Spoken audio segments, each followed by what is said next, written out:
Hi everyone, I hope you all are doing well. Welcome back to my YouTube channel. I am Dr. Anjali Sardana. I am an endodontist and cosmetic dentist and I make videos related to dental health. आज हम इस video में बात करेंगे कि दांतों में cavity कैसे होती है, जिसे हम बोलते हैं दांतों में कीड़ा लगना। कि वाकई में कोई दांतों में कीड़ा लगता है?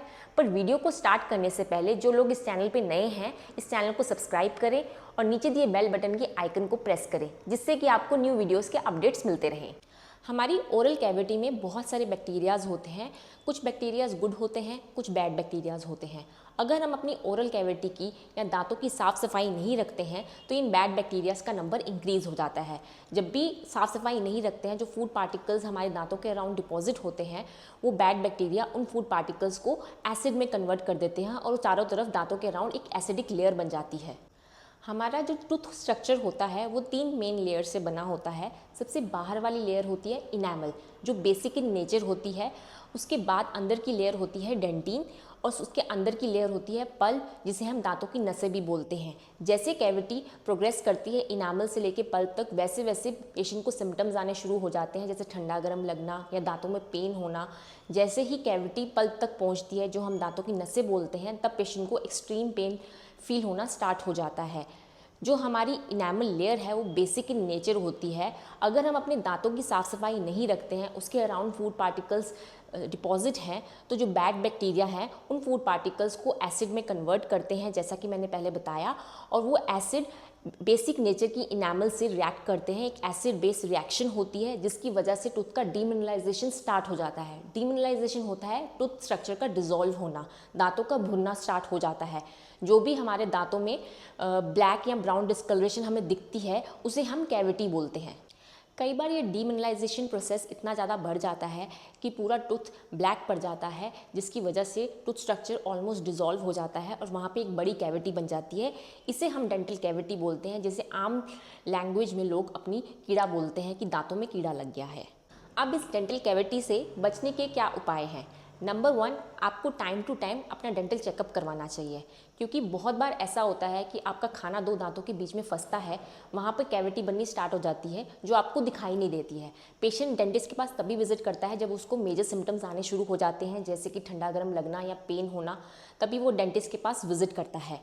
अगर आप टाइमली डेंटिस्ट के पास विजिट करते हैं तो आपको कंप्लीट माउथ चेकअप करके बता सकते हैं कि आपके मुंह में कहाँ कैविटी हो रही है। और इनिशियल स्टेज पे अगर आप कैविटी को क्लीन करवा लेते हैं और उसको फिल करवा लेते हैं, तो आप फर्दर उस कैविटी को प्रोग्रेस होने से रोक सकते हैं। Secondly, twice a day brushing, that is very important कि आप अपनी ओरल कैविटी की साफ़ सफाई रखें। अगर आप साफ़ सफाई नहीं रखते हैं, वही फूड पार्टिकल्स आपके दांतों के अराउंड एसिड प्रोड्यूस करेंगे और डीमिनरलाइजेशन स्टार्ट हो जाएगा।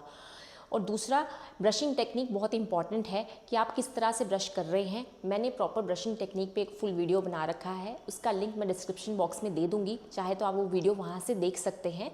थर्ड, आपको सॉफ्ट ब्रिसल टूथब्रश यूज़ करना चाहिए। फोर्थ है डेंटल फ्लॉस। जो भी खाना हमारे दांतों के बीच में फंसता है वो कभी भी ब्रशिंग से क्लीन नहीं होता है, उसके लिए हमें फ्लॉस यूज़ करना पड़ता है। फ्लॉस जो होते हैं वो एक धागा होता है जो दांतों के बीच में जाता है और फंसे हुए खाने को वहाँ से क्लीन करता है। तो फ्लॉसिंग करना बहुत ज़रूरी है कि एटलीस्ट हम ट्वाइस अ डे ब्रशिंग करें और once in a day floss जरूर करें अपने दांतों के बीच में। फिफ्थ है टंग क्लीनिंग और गम मसाज। अक्सर लोग अपने दांतों को तो क्लीन कर लेते हैं, लेकिन टंग को क्लीन करना भूल जाते हैं। बहुत से लोगों में टंग के ऊपर फंगल इन्फेक्शन देखा गया है, जो आगे चल के उनका बैड ब्रेथ का कारण भी बनता है।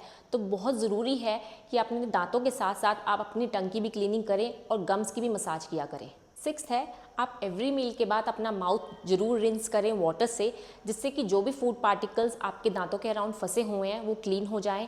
या जो हमारे मुंह का पीएच चेंज हुआ है, एसिडिक हुआ है, वो वाटर रिंस करने से वो पीएच न्यूट्रल हो जाए। अब क्वेश्चन आता है कि इस डेंटल कैविटी के क्या ट्रीटमेंट ऑप्शंस अवेलेबल हैं।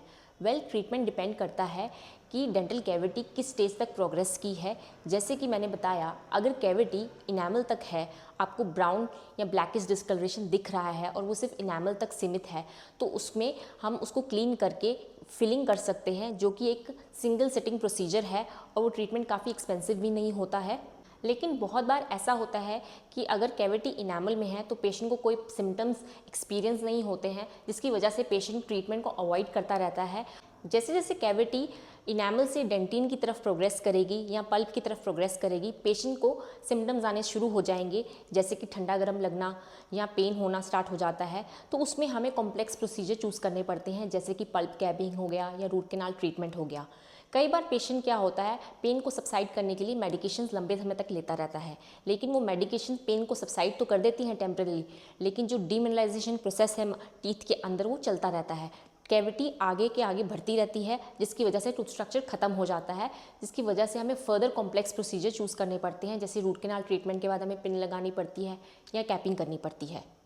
कई बार वो डीमिनरलाइजेशन प्रोसेस इतना ज़्यादा बढ़ जाता है कि टूथ स्ट्रक्चर पूरा ख़त्म हो जाता है और हमारे पास कोई ऑप्शन नहीं रहता है उस टूथ को निकालने के अलावा।